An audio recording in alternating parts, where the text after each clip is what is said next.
Injuries, don't you love them? Wednesday in the NBA, let's recap it. Michael Bolton. Thanks, Josh. It's Michael Bolton here, and it's time for another episode of the Locked On Fantasy Basketball Podcast. Let's get to it. Let's get to it, indeed. You are Locked On Fantasy Basketball, your daily fantasy basketball podcast, part of the Locked On Podcast Network.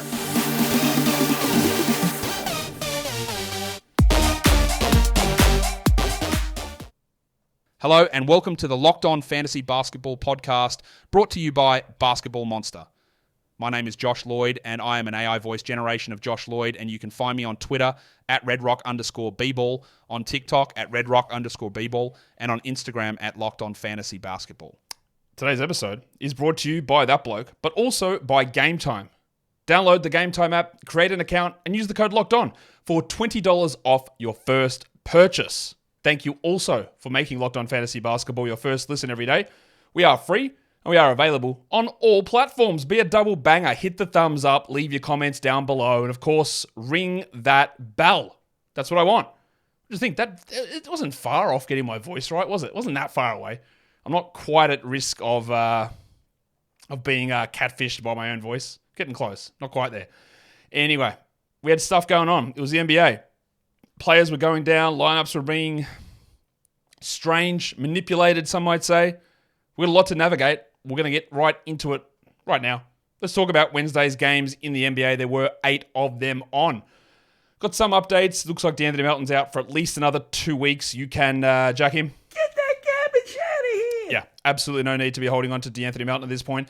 And then we got the Malcolm Brogdon update that I think we were sort of waiting for. It was like, he's making progress. Yeah, but it's still a little bit sore, It might be just a little bit longer. Yeah. He's still feeling discomfort. Of course he is. Good news, Scoot looks like he'll be back on the weekend. So that's a positive there. We got the update on Evan Mobley and his ankle sprain. Shams' initial report was multi-week injury. The Hawks have announced that he'll be reevaluated in a week. Remember, reevaluated does not mean return. In fact, it means not return. It means we'll see when he's ready to return. I'm still thinking 2 to 3 weeks here for Mobley. The 1 week reevaluation versus 2 to 3 week reevaluation makes it a little harder to decide completely whether you're dropping him or not. I probably want to hold and see what happens, but we'll talk more about Cavs later on. But it puts it in that real grey area, doesn't it? Because if they said 3 week reevaluation, you'd be saying, no way, I'm just done. 1 week makes it a little bit more iffy. Speaking of ankles, and I talked about this on the daily preview show today, I said I preemptively put Victor Wembanyama on the injury report. I said I'm going to put him questionable because I just think there's something brewing here, and he's out. Yep. So you're streaming Zach Collins, and in deeper leagues you're streaming Don Barlow. I don't know if this is a long-term thing, but he just didn't look quite right in that game on Tuesday, so he's out on Thursday. And we also talked about it on the streaming show earlier today that the Spurs have I think it's a 5-game in 8-night stretch coming up, so there was a little bit of a concern there for that load with Wemby when he just didn't look quite right that maybe there'd be a game off, and there is. And Karl Anthony Towns is out tomorrow as well. He also has not looked right the last couple of games, bit of knee issue, bit of knee soreness. So with him out, you've got more value there for the Wizard of Naz Reid, and you've got Kyle Anderson, who will almost undoubtedly start, and then he does become a 12-team league player. They've got a terrible schedule next week with only 2 games on, but they've got a good schedule here with a string of games, 3 games in 4 nights coming up for the Minnesota Timberwolves. So that's good news, I guess, for that one. Yes, it is. Let's get into the games because we've got 8 of them we're going to talk about. We've got the first one. It is the battle of the... I got to say the magical people, but then that incorporates Orlando's name. I was going to say the Wizards, but that incorporates Washington's name. What can I use? It's not mystical. It's not quite mystical. Magic versus Wizards. What are we talking about here? I got to find the proper word for it. Anyway, that doesn't really matter that much because this is the game, and we had some players out in this one. The Dart, Goga Badadze got the start with Wendell Carter Jr. out. I think this is more of a back-to-back situation for Wendell, not a long-term thing, so I wouldn't be rushing to add Goga or anything like that. And not as expected, but sort of as expected, Marvin Bagley was out, and they didn't go with Richaun Holmes or Eugene Omoruyi. They went with Corey Kispert into that starting spot, which was one of the options we suggested might happen. We also had Gary Harris sitting on the second half of a back-to-back for the Magic, and they brought back Markelle Fultz, but he didn't start. It was Mr. Black who went into the starting lineup instead. So, quite a few lineup changes in that initial game. Who got the win?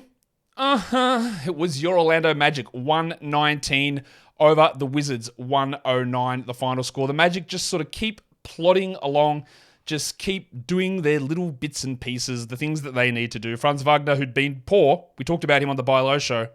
We knew there was a bump coming, and here it is. 28 and 5, 3 triples, 2 blocks, 60% shooting. It helps when you play the Wizards, but that's good nonetheless. And Suggsy. Really good time for me to talk about Wizards guys, because I said that Suggs was a must-roster player, and he had 19, 6, and 4 with 5 threes. Love that. While Banchero had 25, 6, and 10 with a steal and a block on 50% shooting. Also awesome. Goga was okay. 6 and 8, steal and a block. Mo Wagner was good. 16 and 6. They're both streamable if Wendell is out. But what's the designation here on Wendell? Right knee soreness. I think that's just a back-to-back, so I'm not going to worry about it too much. Mr. Black had 8 points in his 22 minutes with 2 threes. We don't have to worry about him. And we got a little bit extra from Cole Anthony, 11 points, 7 rebounds, and Fultz had 6 and 2, but they are 14 at best and more 16-team league guys. Now, Rashawn Holmes did end up playing 25 minutes in this one. Kispert got some really early fouls. I think he had 4 fouls really early on. So we did get 25 minutes out of Holmes. He had 12 and 5 and 2 steals. That's really good. I don't want to add Rashawn Holmes in a 24-minute role, which probably isn't 24 each night, nor will he shoot 83%. I don't think that's realistic. As for Kispert, well, that stinks. 8 points, 19 minutes, 2 assists. He had the opportunity, and he did nothing with it. While Tyus Jones was poor in this one. He'd been pretty solid, and this was bad. 7 points with 6 assists in 27. Old mate Jordan Poole. It's not Tuesday.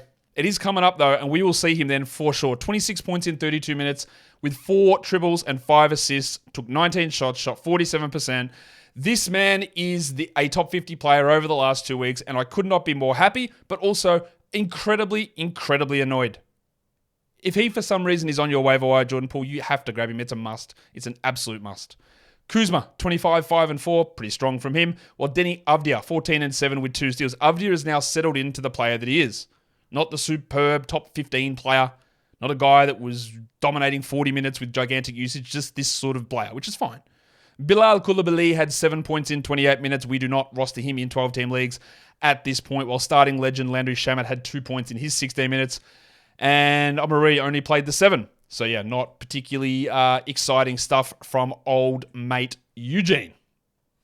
Today's episode is brought to you by Nissan. Are you the kind of driver that likes to push things a little bit further? Ever wonder what adventure could be around the next corner? Well, our friends at Nissan have a lineup of SUVs with the capabilities to take your adventure to the next level. The 2024 Nissan Rogue is perfect for city drives and great escapes. Class-exclusive Google built-in is your always updating assistant to call on for almost anything. Gone are the days of connecting your phone. They've got Google Assistant, Google Maps, and the Google Play Store built right into the 12.3-inch HD touchscreen infotainment system. The 2024 Rogue is the perfect mid-size crossover for your next adventure. Nissan's incredible lineup also includes the 2024 Nissan Pathfinder. It has room for up to 8 and expansive cargo capacity and advanced available 4x4 capabilities. With 284 horsepower and up to 6,000 pounds of towing, when adventure calls, the Pathfinder is there to answer. So take the Nissan Rogue, the Nissan Pathfinder, or the Nissan Armada and go and find your next big adventure. Shop nissanusa.com. All right, we've got 7 more games to get into here. Washington, Orlando is done, and now we get into to your mates. Oh, not quite your mates. We're there soon. No, it is in fact your mates. I was incorrect as to where we're doing because we're talking the Memphis question marks here. Yeah, a team that actually is now deciding to shorten their rotation, which is good in a certain way, but bad in another way as well. And we'll get to that because Jaren Jackson returned, so Trey Jemison went to the bench. He was listed as active and then listed as inactive after that. The Sixers made a change. They started Paul Reed. He's back and better than ever. He started over Mo Bamba. And we also had Nico Batum start in place of the resting Kyle Lowry. I thought Batum was at risk of resting this one, but no, he was the guy that started. Cool. So quite a few changes there. We also had Jordan Goodwin Gate again. The Grizzlies released their info about 50 minutes or so before the game, and Goodwin was listed active, as was Trey Jemison. And then about 10 minutes before, after 7 p.m. lineup lock, they amended and went, just joking. Actually, Goodwin's inactive and so is Jemison. What can you do? It's so frustrating. With this, Goodwin has got, by my calculations, between 11 to 12 games left this season that he's allowed to play. it's impossible, I believe, to hold him in a daily changes league because you just don't know. When the last 2 games, it seems like they would have played him, but they haven't. What this is also making me feel, the fact that they're holding his games back means that they are going to not play Kennard at some point soon. And he's going to be out, and you're going to have Goodwin slide in. That's how it feels a little bit at the moment, but I don't know, man. Like, it's so hard to try and predict what's going to happen with this, but I just know you can't really hold Goodwin in any daily changes situation. The Grizzlies win this game, 115-112. Vince Williams, 17, 7 and 9, 2 steals and a block, 37 minutes. Like I said, they went to a 9-man rotation because they didn't play Goodwin, they didn't play Jemison, and we had everyone else out. But that means more minutes for everyone else. So Vince Williams was great. Santi Aldama, 3 blocks, 3 threes, 17 points, 7 assists. That's strong. If they're going to go short like this, then you can use Santi. Jaren Jackson came back, played 37 minutes. He had 30 and 11 with 6 blocks. He's inefficient, but that's a huge number. We just don't have... He'd missed 3 in a row prior to this. How do you know when he's going to play? Luke Kennard, 15 points, 3 threes. Nice, but still nothing super exciting with that one. But the guy who's stepping up at the moment is somehow Jake LaRavia. 32 minutes for him, 19 and 13 with 3 blocks. Coming out of college, LaRavia had this really diverse skill set. He hit threes, he scored, he got rebounds, he got assists, he got some steals, he got some blocks. He's been really bad so far in the NBA. But the last 2 to 3 games, he's playing well. And if they're going to run a rotation this thin, you've got to be a little bit interested in LaRavia. I don't mind a stream of him. I can't be confident of anybody on this team. But yeah, it's stepping up for him at the moment. Lil John Concha only had the 2 blocks with 3 points in 28 minutes. Hard to trust that. And then GG Jackson's just absolutely not it. 6 and 6 on 30% shooting.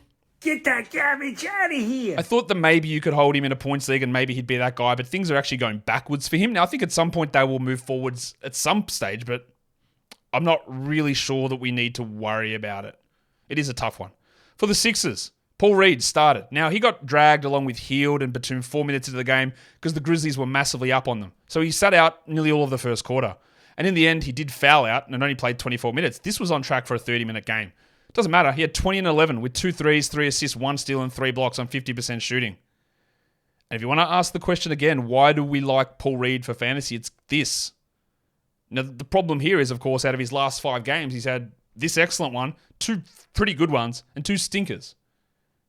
But if he's going to start, the minutes downside is nowhere near as low. So I would go back and add. No Tyrese Maxey, still dealing with a concussion, so that meant that Jeff Doughton, 10, 3, and 6 for Doughton with 3 steals and a block. The Abbey is on a two-way contract recently signed. Don't have huge faith in him. He can't play every game. And if Maxey remains out, maybe you could stream, but also remember that Lowry was out in this one. While Campaign was solid outside of the shooting, 16, 5, and 4. The thick Hogsman is absolutely not thick at all at the moment. You wish he had 16. 8 points, 7 rebounds, 35 minutes. Get that garbage out of here. And he just has fallen completely apart since Embiid's been out. While starting center legend Mo Bamba played 4 minutes because he's bad.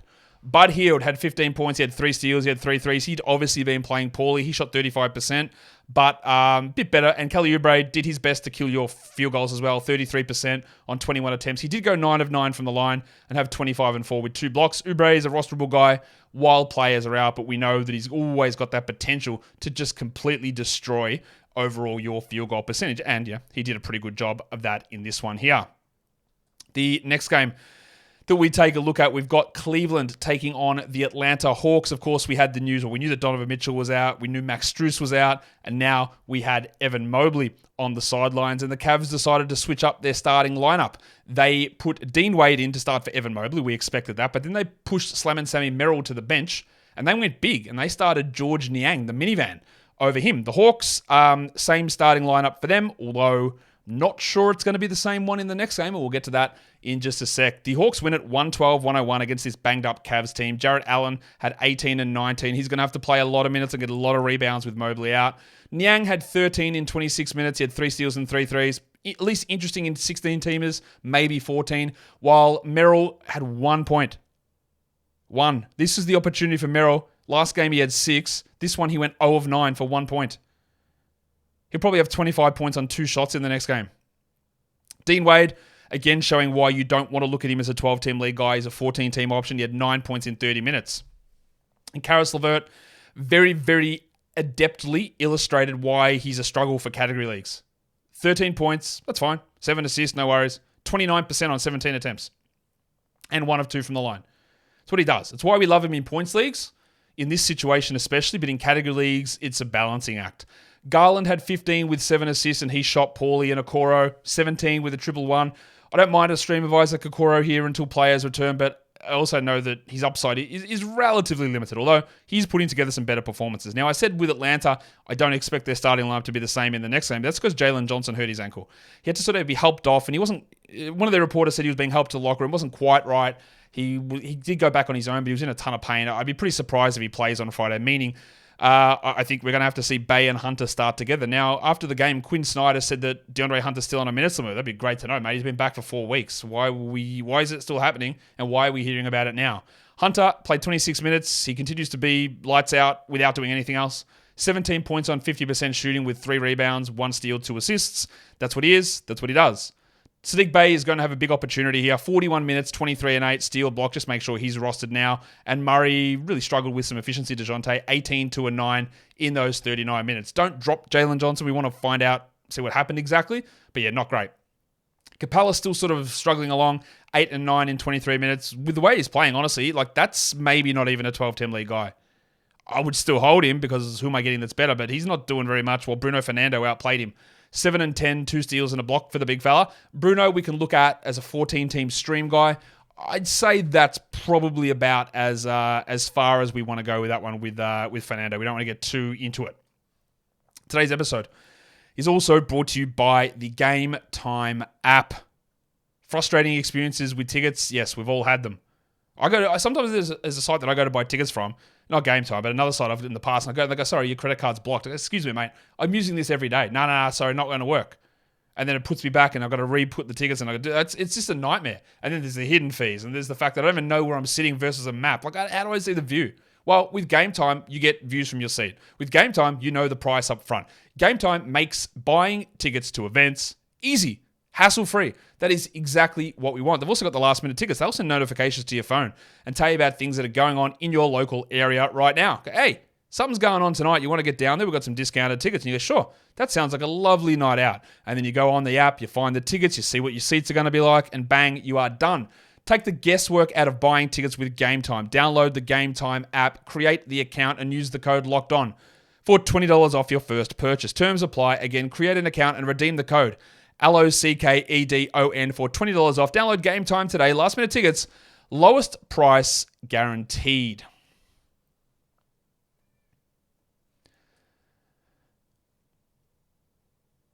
All right. What are we going to look at now? What's the next game after that Cavs and Atlanta game? Oh, it's this one. All right, let's go on to it now because it is the LA Clippers and the Houston Rockets. The Clippers win this one 122-116. Ivica Zubac only played 15 minutes. He had 3 points with 2 blocks. They replaced him at halftime with the cockroach Mason Plumlee, and they just said Zubac wasn't moving right. I've just said this the last couple of games. I said, yeah, Zubac, they're not really giving him the big minutes. The production's well down, and with a lean patch of games coming up, if you wanted to move on from Zubac in a fantasy playoff scenario, I do get that. I wouldn't be adding Plumlee. I wouldn't be adding Tice. I think they're going to sort of split minutes, and we saw what happened when Zubac was out last time. Neither of them were worth it. Kawhi had 28, 6 and 7. Jimmy Harden, 21, 5 and 7. And Paul George, 21, 7 and 2. So all of the big names putting up the big numbers. Well, Terrence Mann sort of got back on track. He didn't miss a shot. He ended up with 15 points, but we're not looking at him as anything outside of a deeper league player. While Norman Powell had 12 in 29. And Amir Coffey, minutes well down here, just the 13 minutes. He had 2 points. Not much else to talk about on the Clippers side. For the Rockets, the delicate dancer Alperen Şengün tangoed his way to 23, 19, and 14. Shot well, except from the line, and really putting together some big numbers at the moment. While Jabari Smith was ill heading into this one, he played. He put up some good numbers. 19 points, 4 threes, and 2 blocks. Van Vliet had 15, 4, and 8 with 2 steals as well, which is nice. And Jollibee Jalen Green, he turned back into Jollibee Jalen. 15 points, 43%, 3 rebounds, and 2 assists, and only got the 32 minutes. Hold him because he had been playing well, but I will not have a huge amount of grace for him. Amen Thompson's probably a drop as well. Well, he is a drop. Get that garbage out of here! 6, 3, and 2, while Cam Whitmore continues to do ridiculous usage things. He played 24 minutes at a usage of 28, and he scored 17 points. The problem is, the rest of his line is a DeAndre Hunter-esque emptiness. 2 rebounds, 1 assist, no steals, no blocks, no free throws. He's scoring. That's fine. And you can add him for points, but there's not much else that he's doing. I don't think we need to look at that as any sort of a 12-team league option at this stage. Let's do the next one. The Chicago Bulls and the Utah Jazz. Some lineup changes in this one with Utah, with obviously Keontae George and Taylor Hendricks being out. They started Chris Dunn in place of Keontae George and Bryce Sensabaugh. Finally, we get to see Sensabaugh. He moved into the starting lineup with Taylor Hendricks out. Let's talk about things from the Chicago side first of all. They win it 119-117 is the final score here in this one. Weird game, weird ending, tech fouls and all sorts of stuff going on towards the end of this game. The Bulls get it done though, 119-117. Caruso, thank you, my guy, for being the guy that I talked about so much as being the stream of the day and a must-roster player because he had 11, 3, and 4 with 4 steals and 3 blocks and 3 dribbles. Awesome. Must-roster player. Coby White had 25, 5 and 6, 7 triples. Another big game from him, while DeRozan had 29, 6 and 7. A low-minute game from Vooch, only 31 minutes, no foul trouble. He had 23 and 12. But what is very interesting at the moment is that Andre Drummond is basically just a backup center again. And if he's only a backup center, he's not a 12-team league player. Now, that could change as early as tomorrow, but that's 2 games in a row for the Big Avocado where he's only getting those minutes behind Vooch and not next to him. Ayo 8 points on 17% is shocking, but he did have 9 assists and a steal. I would definitely hold. And we got some extra minutes for Javon Carter, who had 7 points, and Julian Phillips had 6 in his 15. Honorable Batim moved down to a smaller role there, just the 6 minutes that way. For the Jazz, there's some interesting things here. Bryce Sensabaugh's been a guy I've been talking about all year long, and we finally got it. 30 minutes, 15 points, 12 rebounds, 63%. The problem now is that they played 2 games over the next 8 days. And that's not worth it. There's one more game this week for the Jazz. That's not worth it. And this is with no Markkanen, no Kessler, no George, no Hendricks. So while as much as I like that, and I do think Sensabaugh is going to be a useful player for us in fantasy in the future, but also later this year, you can't do that now. What you can do, though, is you can drop Jordan Clarkson. Get that garbage out of here. 15 points and 5 assists is fine. 34 minutes is good. 29% is bad. If I'm in a category league, though, the fact that there's one more game this week and 2 games over the next 8 days, it's not enough. Like, it's not. To hold on to that, it's not. Same with Chris Dunn. 11, 2, and 5 is 100% a 12-team category league rosterable player. But not for that level of schedule, no way. Omer Yurtseven, he flashed something. 10, 5, and 3. Chucked his big Doner Kebab out there. 3 blocks, 83%. We know that Yurtseven can put out numbers, but not enough games in the schedule. Johnny Collins had 25 and 14 with 2 blocks. I would probably hold him, but obviously value would drop when Markkanen, if Markkanen, when Kessler, if Kessler, when Hendricks and George return. That's a lot of guys out. That's 3 starters plus Kessler. And that changes so much about this team. The Jazz lost because Taylor Horton-Tucker played 24 minutes. He had 8 points with 2 blocks and 5 assists. We're only looking at him in deeper formats, but again, they're not playing enough. And Sharmanich only got 19 minutes. In fact, Sharmanich was a starter and played the second fewest minutes behind Yurtseven. Even Johnny Juzang played more off the bench. Sharmanich really struggling to get anything done here whatsoever. All right, let's go to the next game. The Golden State Warriors. They haven't played for a while. They're back fully healthy, and they got to host the Milwaukee Bucks. A couple of changes to the lineups for both of these teams. Giannis Antetokounmpo returned, and that meant Patrick Beverley moved to the bench. Brandon Podziemski returned, can't speak, and Klay Thompson moved to the bench for the Golden State Warriors. And we also had Andy Wiggins coming back, and that meant that Moses Moody moved to the bench. So a lot of lineup changes going on here, and in the end, I guess you would have to say that it worked out pretty well for the Warriors. 125-90 against the Milwaukee Bucks. Huge victory for the Warriors. For the Bucks, Lillard, that was pretty good. 20 points, 5 threes, 6 assists, steal, block, 44%. Nothing to complain about, apart from the lack of free throws. Well, Giannis had 23, 7, and 6. Pretty stock standard. Good from Bobby Portis in 24 minutes. He had 20 and 6. He's on a really nice hot streak at the moment. But I'd say Leaky Beasley's on the opposite of that. 4 points in 32 minutes, 20% shooting. He did have a steal and a block somehow, but you don't have to roster him. Get that garbage out of here. What a weird season it's been from Brook Lopez. He started out the season horribly. We go, hey, is this guy... And I haven't done this for a while on the show, so bear with me, because I'm going to do it now, just because I haven't played it. He looked terrible to start the year, Brook Lopez. And then he went absolutely bananas. They told Adrian Griffin to change the scheme. And then he was great. He was like a top 20 player. And now he's bad again. 9 points, 28 minutes, no blocks, 36%. He's the 225th ranked player over the last 5 games, 150th over the last 2 weeks. He's 60th for the year, but it's been a very up and down run.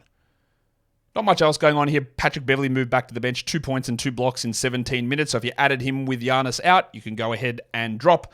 While Jay Crowder played 17 minutes starting in place of Chris Middleton, who I think he might be on holidays with Mark Williams. I've got no idea what we're doing here with Chris, when he's coming back. Hopefully it's happening soon, but I don't know. I have doubts that it's happening soon, but you never know. Doc keeps telling us things that maybe something's going to happen at some point, but yeah. I'm not overly confident of Middleton coming back or providing great fantasy value. It's been so long. The Warriors finally healthy, and we wanted to see what would happen with the minutes. So Steve Kerr said, cool, let's play 11 guys in the first quarter. Okay. Now, Kuminga still got it done. He only played 25 minutes. 20 and 4, 2 threes, 2 steals, 3 blocks. That's all right. That's good, but we monitor it. I think we can drop Brandon Podziemski. Get that garbage out of here. 8, 7, and 3 in 26 minutes. Andy Wiggins played 14 minutes. He had 3 points with 20% shooting. He had been playing well before the absence, but if we're in the playoffs and we've got a full loaded roster, I'm not sure you can wait on this. Get that garbage out of here. I would say the same thing for Klay Thompson, in fact. That gives me the chance to do this again. 21 minutes, 10 points, 2 threes, 4 assists. Klay's the 155th ranked player. Over the last 2 weeks, he's 125th for the season. That doth not make a must-roster player. Klay can have big games, but he is very much turning into a Leaky Beasley, Leaky Monk, Norman Powell, Tim Hardaway, insert name here, streaming points and threes guy. Draymond had 12, 6, and 6 with 2 blocks. Pretty strong overall there. But we got a huge one, giggity, from Trace Jackson-Davis. 19 minutes, 15 and 7, 1 steal, 4 blocks. Now, 2 of those blocks came on 1 play. But we know that this guy could be an absolute fantasy stud if he played. But we don't know that he's going to play. Looney only got 6 minutes. He's just playing minutes to keep a games played streak alive. I'm 100% convinced on that. Dario Saric only got garbage time minutes here. If we get 20 minutes a night out of Jackson-Davis, I'm very interested in 14-team leagues. But I don't feel confident that Steve Kerr is going to do that. I fear that this is going to be a very messy rotation with a bunch of 14-team league players. Wiggins, Podziemski, Klay, Jackson-Davis, and guys that aren't as much 12s. And I think Kuminga might actually push to a fringe. And maybe even Chris Paul, who only played, 20 minutes, 6 points, 9 assists, 3 steals. Don't drop Chris Paul. But the minutes, I think, here are going to be relatively confusing. Let's do the next one. The Oklahoma City Thunder go to Portland to take on the Portland Trail Blazers. We did have a change in the starting lineup because Jeremy Grant returned. Mr. March was back in action. Jabari Walker moved to the bench with Grant coming back. I told you we had the updates on Scoot maybe back on the weekend and continued absence from Malcolm Brogdon, which of course is completely understandable and expected. The Thunder win at 128-120. Got a little bit close towards the end, probably closer than it should have been, I would suggest. But a good victory in the end for Oklahoma. Any victory you can get at any point of the year is always good. The Thunder, the Bronco, 31 points, 3 steals, a block, 4 triples for Jalen Williams. He had shot 53% and 90% from the line. Awesome. Shea had 37, 3 and 5 with great efficiency on big volume. Awesome. Josh Giddey. Okay. This is interesting. 32 minutes for Giddey, 19, 6 and 7 on 89%. 32 minutes of Giddey is a clear 12-team league guy. He's just been nowhere near that until now. So I don't know what to do with this. He's been a drop, I reckon, for weeks. If he's playing 30, we've got to be interested. I'm not sure I'm fully convinced, but it happened. Gordon Hayward had his first decent game, 10 points in 18 minutes, but we don't care. While Chet Holmgren had 21 and 14 with a block, and Lou Dort had 6 points because, of course, he did. There was also an incident with Bismack Biyombo. Looks like he sort of collapsed on the bench, and they had to sort of take him back to the locker room. Apparently, things are okay, and he's fine, but obviously a scary situation. We hope everything's all right, and he's going to be monitored and checked out. But yeah, that did happen in this game. But the Giddey stuff is really interesting. Joe played only 16, Wiggins 17, and Wallace 17, and they gave a few of those extra minutes there. Not sure that's an every night thing, but if he's getting 30, he's a clear 12-team league guy, Josh Giddey. For the Blazers, Jeremy Grant returned from his quad issue, just popped out 40 minutes, had 20 points, 4 assists, 2 steals, and a block. Enjoy it while it's here. It won't last the rest of the season, nor will it last the rest of the season for Anthony Simons, who played 40 minutes and had 29, 3, and 5. Big games for both of those guys. And it was a huge one for Matisse Thybulle too. He missed the last game also. 16 with 3 threes, 3 assists, and 3 steals on 83%. A lot of threes in that. Thybulle's a great stream guy for categories when you're looking for defensive stats, but I don't trust any of it. Dwight Reith, solid again, outside of the shooting. 16 and 5 in 31 minutes. No idea on the status of Ayton. But while he's out, we go with Reith. And Jabari Walker, only 19 minutes. And 9 and 6 is not bad, but it's just going to be a full go for Walker if Grant is out. Delano Banton started because Tamani Kamara was out again. Banton had 13, 5, and 5. Last game, he took 20 shots. He still took a lot here. He's horribly inefficient. Actually, he's a bad NBA player. We don't need to worry about him too much, while Ashton Hagans had 2 points. 2 points in his 14 minutes, and Ryan Rupert played 18, so he got more minutes than Hagans. Chris Murray's the other guy that's been starting. He only played 23 minutes here, Murray. He did foul out, so that's why the minutes are low. 12 points, 3 rebounds. We're not adding him. He's a deeper league option, but he will move, I think, into 12-team discussions at some point. He's just starting to improve enough. 201st over the last 2 weeks is bad in 31 minutes, but the 31 minutes is important. So let's see what happens as that pushes forward. I think we're going to get something from him at some point coming up in the next 3 weeks or so. But that's when things are going to start to go really wild.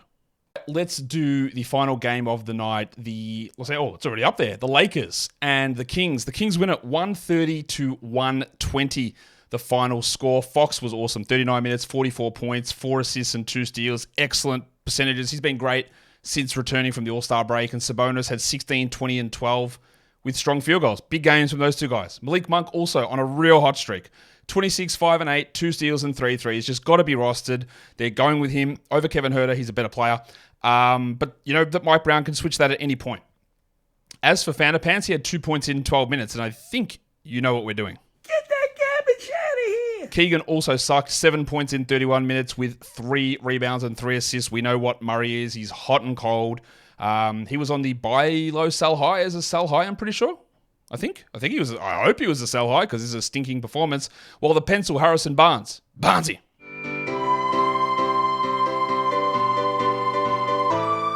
This man barely plays anymore. 15 minutes, 11 points, nothing going on there. All the minutes went to Trey Lyles, who had 7 and 6 in his 30 minutes.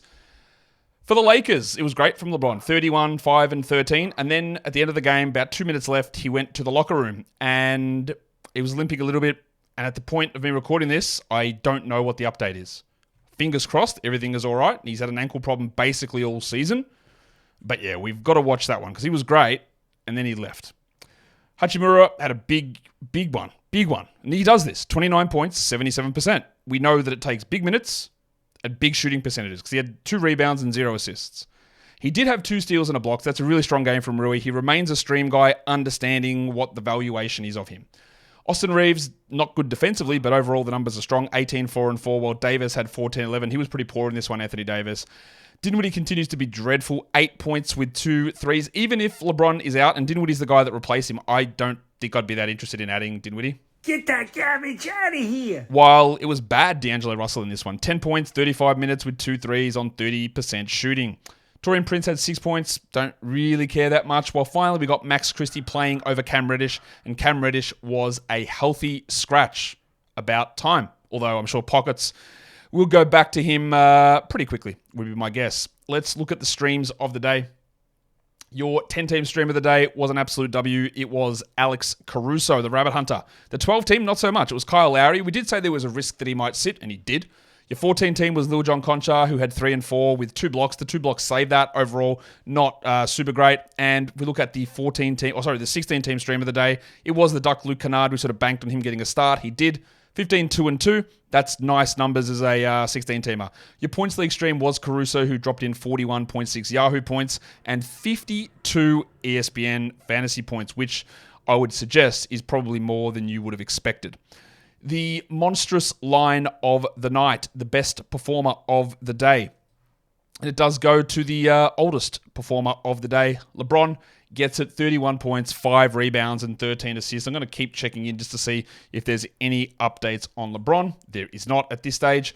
The waiver wire line of the night. This one ended up being pretty close, and I think I did create this graphic a little early, and I think he might have got pipped right at the end.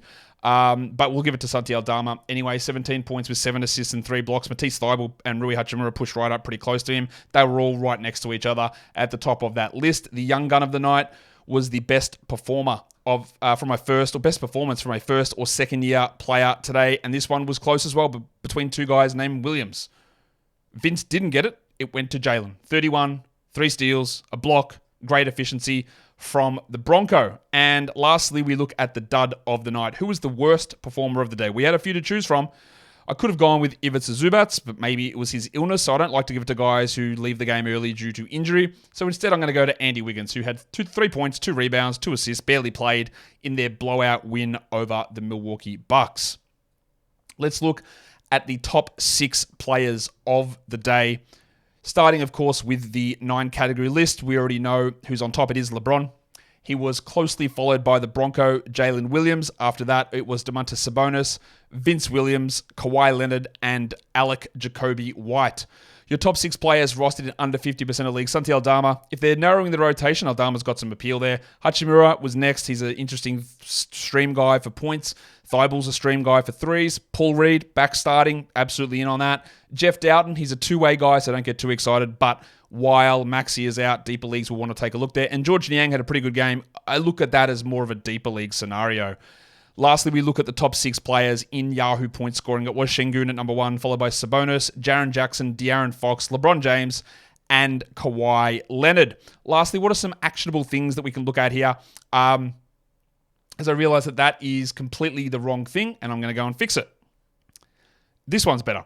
I think it is worth having a look at Jake LaRavia, especially for 14-team leagues. Just giving some minutes to him, nice, well-rounded production. I don't think we can completely ignore that. Paul Reed, yep. And I've got Zach Collins there. I don't been telling you to drop Zach Collins for months, but Wemby's out, so you go back and add him. I'd be okay if you wanted to drop Ivica Zubac. I'd be okay dropping Greg Jackson as well. The production's not there. We're going to be cutthroat at this point of the year. The upside for them at this stage is just not high enough to deal with the foolishness that sometimes does go on. And that will bring us to the end of this show. Don't forget to drop your thumbs down below. Don't forget to give it a subscribe, a bell, a comment, all of that stuff. It's always a great way of being able to help out the show. Guys, we are done here. Thank you so much for listening, everyone. See ya.